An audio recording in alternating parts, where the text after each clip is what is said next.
এবার আসেন একটু খেয়াল করেন, 2-3টা উদাহরণ দেই। এবার আসেন আমার আপনার হার্ট স্পন্দিত হচ্ছে। বিশ্বনবী বলেছেন ইন্না ফিল জাসাদে মুদগা, ইন্না ফিল জাসাদে মুদগা ইজা সলুহাল জাসাদু কুল্লু ওয়া ইজা ফাসাদাল জাসাদু কুল্লু আলা ওয়া হিয়াল কলব। বিশ্বনবী বললেন, বান্দারে, উম্মত রে শোন, প্রত্যেকটি মানুষের আছে একটা ছোট্ট গোশতের টুকরা। ওই টুকরাটা যদি ভালো হয়ে যায় তো মানুষটা ভালো, ওই টুকরাটা যদি খারাপ হয়ে যায় তাহলে মানুষটা খারাপ। সাহাবীরা বললেন, ইয়া রাসূলুল্লাহ, তাহলে তো জিনিসটা খুবই গুরুত্বপূর্ণ। কি জিনিস? বিশ্ব নবী বললেন, আলা ওয়াহিয়াল কলব, ওটা হলো কলব। সুবহানাল্লাহ কোন। আমার ভাইয়েরা, এই যে কলব, এই যে হার্ট, আজকে বিজ্ঞানীরা এটা বিশ্লেষণ করেছেন। স্পন্দিত হচ্ছে, স্পন্দিত, একবার সম্প্রসারিত হয় আর একবার সংকোচন হয়। আল্লাহু আকবার। বিজ্ঞানীরা ওটা সায়েন্স কম্পিউটারের সামনে সফটওয়্যার ধরলো, এই যে এরকম স্পন্দিত হচ্ছে, এই যে স্পন্দিত হচ্ছে, স্পন্দিত হচ্ছে, স্পন্দিত হচ্ছে, সম্প্রসারণ করে, সংকোচন করে, সম্প্রসারণ করে, সংকোচন করে কতবার? বিজ্ঞানীরা এটা হিসাব মিলিয়ে দেখেছে, ওই একটা কমপক্ষে একটা সেকেন্ডে 72 বার পর্যন্ত স্পন্দিত করে। আল্লাহু আকবার। আমার বন্ধুগণ, ঘটনাটা কি দাঁড়ালো একটু খেয়াল করেছেন নাকি? এই যে 72 বার একটা সেকেন্ডে স্পন্দিত করে, তার মানে আমার এবং আপনার প্রতি সেকেন্ডে 72 বার মরে যাওয়ার সম্ভাবনা। আল্লাহু আকবার।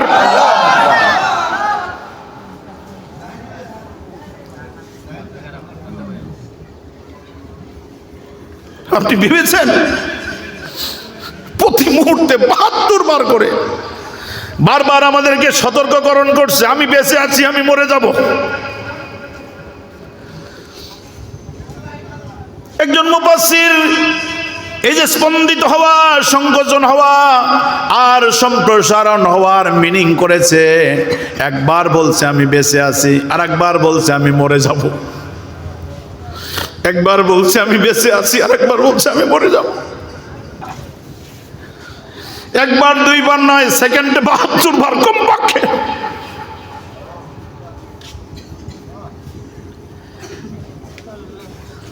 আমার আল্লাহ রাব্বুল আলামিন সে কথা বলে দিলেন, শোনো রে বান্দা, সুম্মা লাতুসআলুন্না ইয়াওমা ইযিন আনিন নাঈম।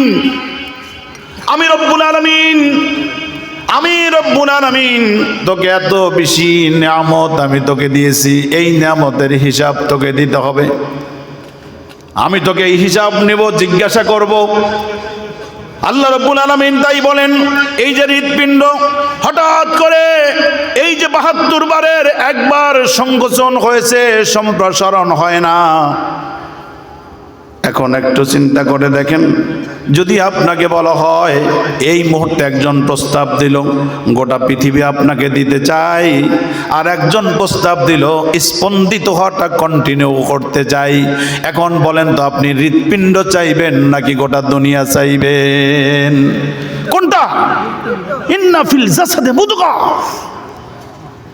আমি ওই ছোট্ট গোশতের টুকরা স্পন্দিত ওই অংশটাকে আমি চাই, আমার দুনিয়ার দরকার নাই। আমি আপনাদের একজন আমেরিকান, একজন উচ্চ মানের একজন ফ্যাশন ডিজাইনারের গল্প শোনাই ছোট্ট করে। তার নাম হলো রদ্রিগেজ, কিরজেইডা রদ্রিগেজ। আমেরিকার বাড়ি, বিখ্যাত ধনী, লক্ষ কোটি টাকা, বিলিয়ন, ট্রিলিয়ন, সিলিয়ন, অক্টিভিয়ন। উনি বলে কি নাই আমার, সব আছে, সব। বেচারা মারা গেছে ক্যান্সার রোগে। বাড়ি আছে, গাড়ি আছে, আসবাবপত্র আছে, সব আছে, সব। এক কথায় বলে দিলাম, কোনো কিছু অভাব নাই। মরে যাওয়ার আগে তিনি বলে গেলেন, আমি ফ্যাশন বিখ্যাত সেলিব্রিটি, পৃথিবীর অন্যতম সেলিব্রিটি ফ্যাশন ডিজাইনার কিরজেইডা রদ্রিগেজ। ক্যান্সার রোগে মারা যাওয়ার কয়েকদিন আগে তিনি বলে গেলেন, আমি গোটা দুনিয়ার সমস্ত অনুসারীদেরকে আমি বলে যাচ্ছি, শোনো, আমি তোমাদের বলে যাচ্ছি, আমি এখন চলে যাওয়ার মুহূর্ত। আমার এই আসবাবপত্রের মধ্যে সবচেয়ে স্বর্ণ অলঙ্কারের আসবাবপত্র আমার বাড়িতে, সবচেয়ে গুরুত্বপূর্ণ স্বর্ণ অলঙ্কারের আসবাবপত্র দিয়া আমার বাড়ি পূর্ণ।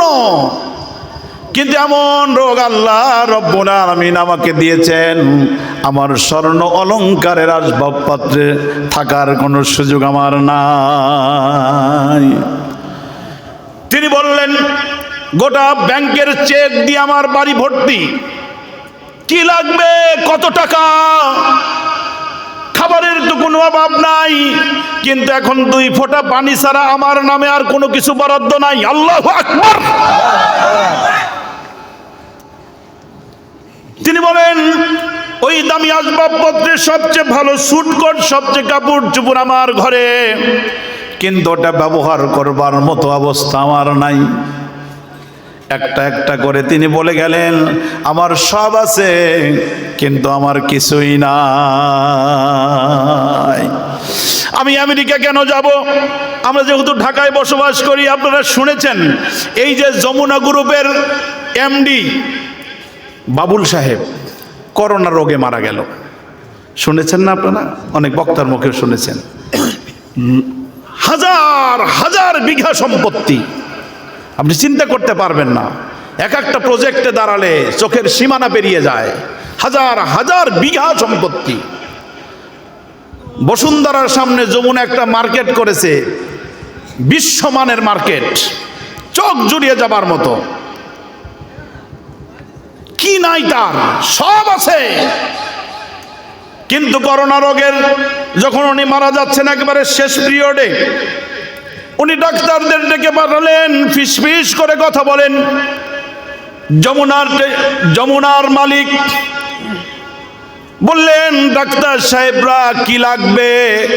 কোটি কোটি বিলিয়ন ট্রিলিয়ন সিলিয়ন অক্টিবিয়ন অর্থের সম্পদের মালিক আমি। এমন কিছু আমার কাছে এমন কিছু নাই যা আমি আপনাদের দিতে পারবো না। যা চান আপনাদের সব দিব, বিনিময়ে আমি 2 ঘন্টা বাঁচতে চাই। 2 ঘন্টা সময় আমাকে শান্তি দান। আমার ভিতরে তো ঝড় উঠেছে, ঝড়। কিন্তু আমার ভাইরা, টাইম তো শেষ। সময় কি? সময় শেষ। আল্লাহ ডাক দিয়েছেন, না 1 সেকেন্ড আগেও হবে না, 1 সেকেন্ড পরেও হবে না। আল্লাহু আকবার। আমি নির্ধারণ করে রেখেছি নির্ধারিত সময়, ওই সময়ের 1 সেকেন্ড আগেও হবে না, পরেও হবে না। ওই জাস্ট টাইমে যেতে হবে। বাবুল সাহেবের যমুনা গ্রুপের সব সম্পদকে যদি, কেন গোটা পৃথিবীকে যদি একসাথে করা যায়, 1 সেকেন্ড হায়াত কি কেনা সম্ভব ভাই? আমার বন্ধুগণ, আমার ভাইরা, আল্লাহ তাই বলছেন, শোনো বান্দা, সুম্মা লা তুসআলুন্না ইয়াওমা ইযিন আনিন নাঈম। এই যে আমি তোমাকে হায়াত দিয়েছি, তোমাকে জীবন দিয়েছি, প্রতিটি সেকেন্ড দিয়েছি, প্রতিটি মিনিট দিয়েছি, প্রতিটি ঘন্টা দিয়েছি, প্রতিটি বিকাল দিয়েছি, প্রতিটি সকাল দিয়েছি, প্রতিটি রাত দিয়েছি,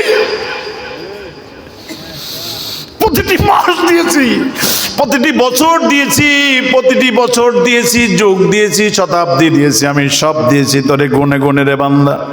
এই সবগুলো হলো তোকে নিয়ামত দিয়েছি বান্দারে। এই নিয়ামত সম্পর্কে আমি রব্বুল আলামিন তোকে দাঁড়াইয়া জিজ্ঞাসা করব। আমার বন্ধুগণ, আমার ভাইরা, আল্লাহ আর একটু আমাদেরকে একটু করার, আর একটু নক করেন, আর একটু ডিপে ঢোকেন ভিতরে তাফসিরে। আল্লাহ রাব্বুল আলামিন বলেন, কেমনে একটু বোঝার চেষ্টা করো। আল্লাহ বলেন, হাল্লাতা আলাল ইনসানি হিনুম মিনাদ দাহরি লাম ইয়াকুন শাইয়াম মাযকুরা।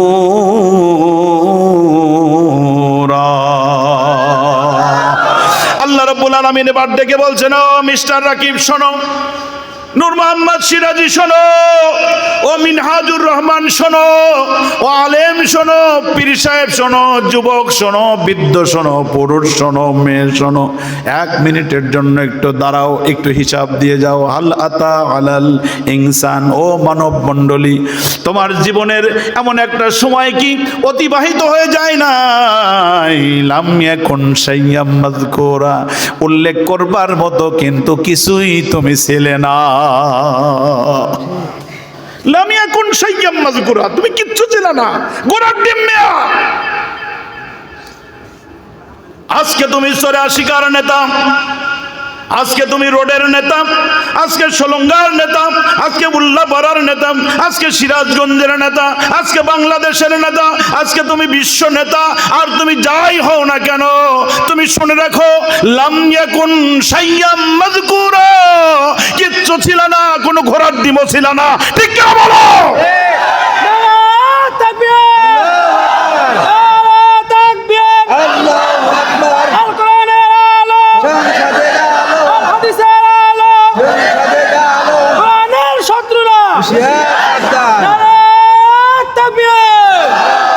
আমার বন্ধুগণ, আল্লাহ রাব্বুল আলামিন সেদিকে ইঙ্গিত করে বললেন, ওয়া আতমামতু আলাইকুম নি'মাতি, আমি এই নিয়ামতগুলোকে আমি পরিপূর্ণ করে আমি আল্লাহ তোমারে দিয়েছি। ওয়া রাদিতু লাকুমুল ইসলাম দীনা, শোনো বান্দা, এই কমপ্লিট নিয়ামত নেওয়ার পর তুমি আদর্শ হিসেবে কি গ্রহণ করবা, আমি আল্লাহ রব্বুল আলামিন ওটা ইনস্ট্রাকশন দিয়েছি, এটা ফরজ করে দিয়েছি। ও রাদিতু লাকুমুল ইসলাম দীনা, তোমার আদর্শ হিসাবে, তোমার দিন হিসাবে, তোমার মতাদর্শ হিসাবে ইসলামকে আমি আল্লাহ মনোনীত করে দিয়েছি। আমার বন্ধুগণ, আমার ভাইরা, আল্লাহ রাব্বুল আলামিন কোরআনের অন্য জায়গায় বলেন, ইন্নাদ দীনা ইনদাল্লাহিল ইসলাম, আমি ইসলামকে তোমার জন্য আদর্শ হিসাবে মনোনীত করে দিয়েছি। কি হলো তোমার? কোন পাগলের মাথা খারাপ হলো?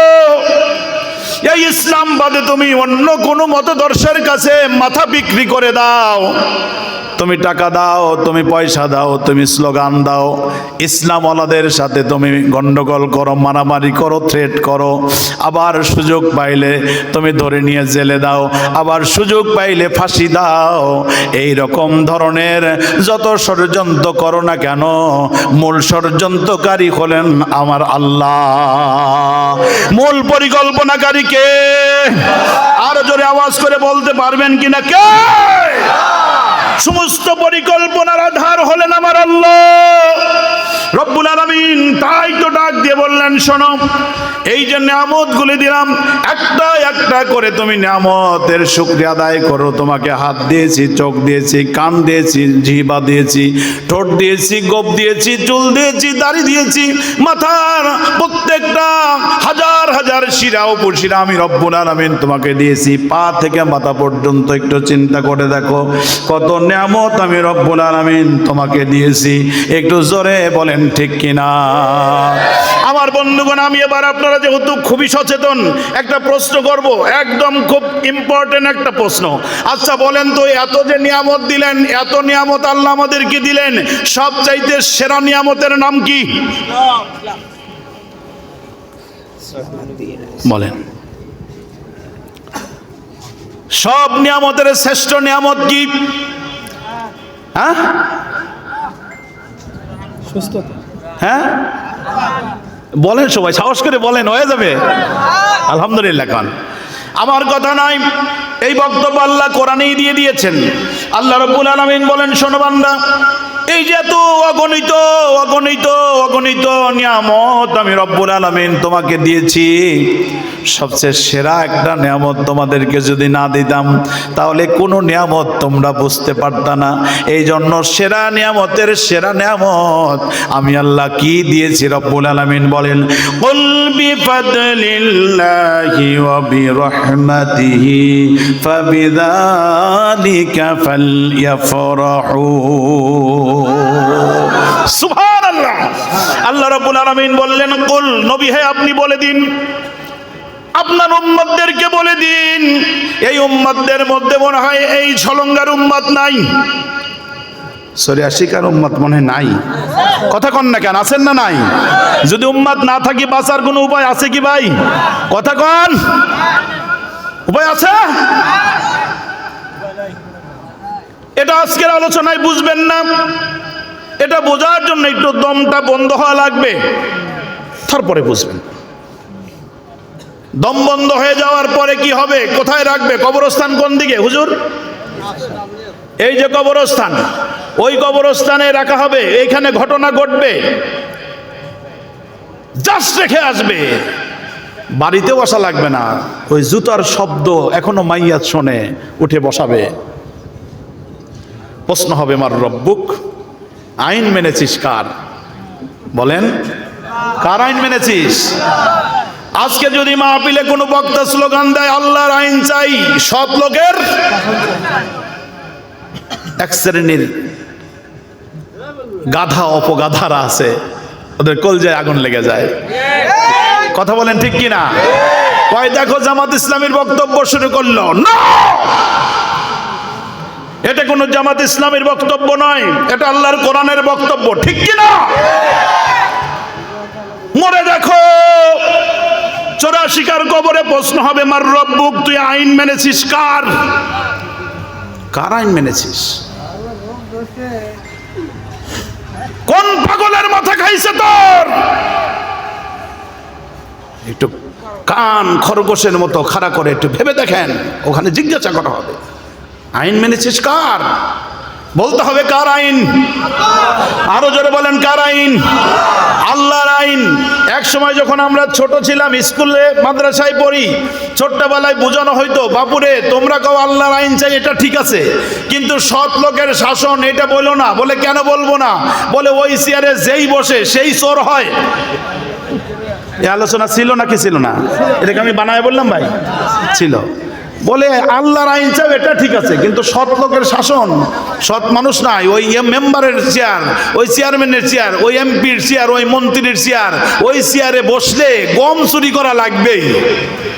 অতএব সৎ লোকের কথা বলো না। মানে সুকৌশলে বাতিল আমাদেরকে মাথা ওয়াশ করার চেষ্টা করেছে।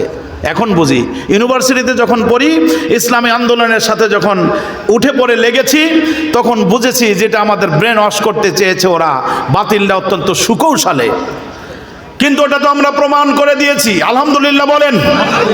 এই বাংলাদেশে, যেই বাংলাদেশে একবার নয়, দুইবার নয়, 6 বার বিশ্বের মধ্যে দুর্নীতিতে চ্যাম্পিয়ন। কথা কন না কেন? এই দুর্নীতিতে বারবার চ্যাম্পিয়ন। এরপরে এইবার 2024-এর 5 আগস্টের পর যেই দুর্নীতি বের হচ্ছে, যেটাই বলে সেটাই বলে 5,000 কোটি টাকা, ঠিক কিনা? ব্যাংক লুট 50,000 কোটি টাকা। কথা কন, আছে না নাই?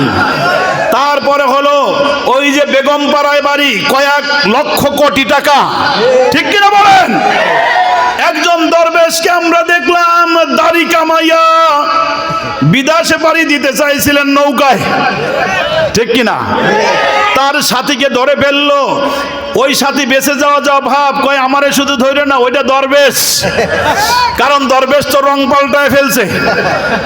কথা কন, আমাদের নেতারা কি রং পাল্টাইছে নাকি? কথা বলেন। বিশ্বে যখন বারবার দুর্নীতিতে চ্যাম্পিয়ন, পৃথিবীতে যখন বাংলাদেশে দুর্নীতির যখন আখড়া, এ সময়ও আমাদের নেতারা মন্ত্রীদের দায়িত্ব পালন করলেন। আপনারা শুনেছেন, 1000 বার শুনবেন, এটা যতদিন হায়াত আছে ততদিন শুনবেন, শুনলেই ভালো লাগে। কথা বলেন ঠিক কিনা? তার কারণ হলো আমাদের সেই নেতাদের, কোরআনের নেতাদের, ইসলামী আন্দোলনের নেতাদের মন্ত্রণালয় দূরবীক্ষণ, অনুবীক্ষণ যন্ত্র দিয়া 1000 বার বার, হাজার বার, লক্ষ বার, কোটি বার দুর্নীতি বের করবার চেষ্টা করা হয়েছে। 1 টাকা দুর্নীতি তো দূরের কথা, 1টা পয়সার অনিয়ম খুঁজে বের করতে পারে না, ঠিক কিনা? এই জন্য আমরা প্রমাণ করেছি যে হ্যাঁ, আল্লাহর আইন চাই, সৎ লোকের শাসন চাই। তার মানে লোকটা যদি সত্যিকারের সৎ হয়, ইসলামী আন্দোলনের জিন্দাদিল কতবয় সৈনিক হয়, কোরআনে কারিমের আন্দোলনের অগ্রভাগের সৈনিক হয়, ইসলামী আন্দোলন যদি কলিজার মধ্যে গ্রথিত হয়ে যায়, তাহলে টাকার কাছে, পয়সার কাছে, এই পৃথিবীর কোন অর্থের কাছে নিজেকে বিক্রি করে দেয় না, বরং জীবন যেতে পারে, ফাঁসির মঞ্চে যাবে, কিন্তু বাতিলের কাছে মাথা নত করে না।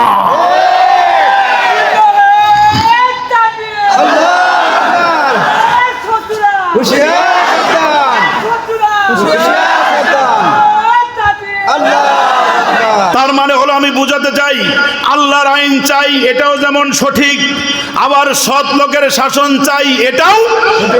কথা বলেন ঠিক কিনা? বুঝাতে পারবেন তো মানুষকে ইনশাআল্লাহ? আমার বন্ধুগণ, তাই আল্লাহ জিজ্ঞাসা করবেন এই কবরে, মার রব্বুক, কার আইন মেনেছিস? এরপরে প্রশ্ন হবে, আমার দিনুক, আইডিওলজি কি ছিল, আদর্শ কি ছিল, কার নামে স্লোগান দিয়ে তুই গলা ফাটিয়েছিস, কার পক্ষে লড়াই করেছিস, কার পক্ষে সংগ্রাম করেছিস, কোন নেতাকে আদর্শ মেনেছিস? কথা বলেন। প্রশ্ন করা হবে, ইমানদার টাক টাক করে জবাব দিবে, রব্বি আল্লাহ, দ্বীন আল ইসলাম, আল্লাহু আকবার পড়েন। লাস্ট কোয়েশ্চেন হবে এখানেই, ওমান হাজার রজুল, এই যে নেতা আছেন, ও নাকি নেতা? সুবহানাল্লাহ পড়তে ইচ্ছে করে না? আহা, ওই নেতা কোন নেতা? বিশ্ব নবী মুহাম্মদুর রাসূলুল্লাহ সাল্লাল্লাহু আলাইহি ওয়াসাল্লাম, তাকে সামনে হাজির করা হবে। আল্লাহু আকবার।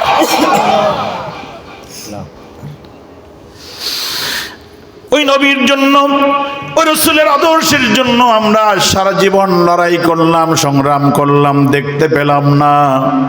ওই কবরে গিয়ে নবীকে যখন সামনে আনা হবে, ওমান হাজার রজুল, নেতা চেন নাকি নেতা?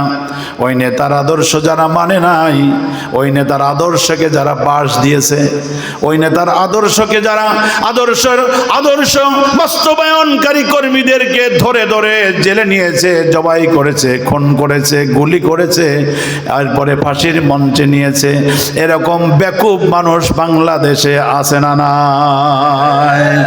ওই লোকেরা যারা ইসলামী আন্দোলনের বিরোধিতা করেছে, ওই লোকেরা বলবে, হা হা লা আদরি, হা হা লা আদরি। মুসলিম শরীফের হাদিস, ওলামায়ে কেরাম বসে আছে, কিচ্ছু জানি না, কিছু বুঝি না, এই নেতাকে তো চিনতে পারলাম না। কত নেতার নামে স্লোগান দিয়েছি, আমার আদর্শ, অমকের আদর্শ, ভাইয়ের আদর্শ, বইয়ের আদর্শ, স্ত্রীর আদর্শ, কত নেতার ছবি ঘরে টানালাম, কত নেতার ছবি রাস্তায় টানালাম, অফিসে টানালাম, রাস্তায় টানালাম, অফিসে টানালাম, বাড়িতে টানালাম, কত নেতার আদর্শ বুকে ধারণ করলাম। ওই নেতার ছবি আর এই নেতার ছবি তো মেলে না। আল্লাহু আকবার। আমার ভাই, আমার বন্ধুগণ, কি হবে আপনার, কি হবে আমার? পরিস্থিতি বড় কঠিন হয়ে যাবে আমার বন্ধুগণ। সেই জন্য আল্লাহ রাব্বুল আলামিন বলেন, তোমার এই জ্ঞান, এই ইলমের জন্য তোমাকে কোরআনের কাছে আসতে হবে। এই জন্য এই কোরআনটাকে আমি রব্বুল আলামিন পৃথিবীর মধ্যে সকল নিয়ামতের শ্রেষ্ঠ নিয়ামত বানায়া দিলাম।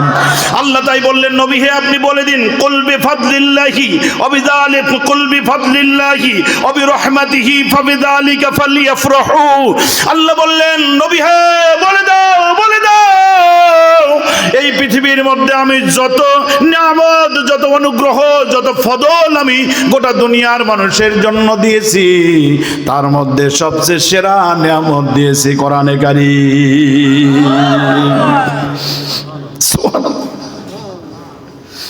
আল্লাহ তারপরে নির্দেশ দিচ্ছেন, ফালিয়াফরাহু, এই জন্য আনন্দ কর বেটা, আনন্দ কর। আমি আজকে চোরা শিকার মাঠ পাড়ার যুবকদেরকে থ্যাঙ্কস জানাই, থ্যাঙ্কস এ লট। তোকে আমি কপালে চুমু দেই যুবক, ফালিয়াফরাহু, এটার ব্যাখ্যার মধ্যে আমার ভাইরা কোরআনে কারিমের দাওয়াতকে বোঝানো হয়েছে। কোরআনের দাওয়াত দেওয়ার জন্য এমন পরিবেশ যুবকরা করে দিয়েছে, এই যুবকদেরকে থ্যাঙ্কস জানানো দরকার আছে না নাই? ওরা যুবক মানুষ, ওরা চাইলে তো কোনো গানের আসর বসাইতে পারতো, কথা বলেন।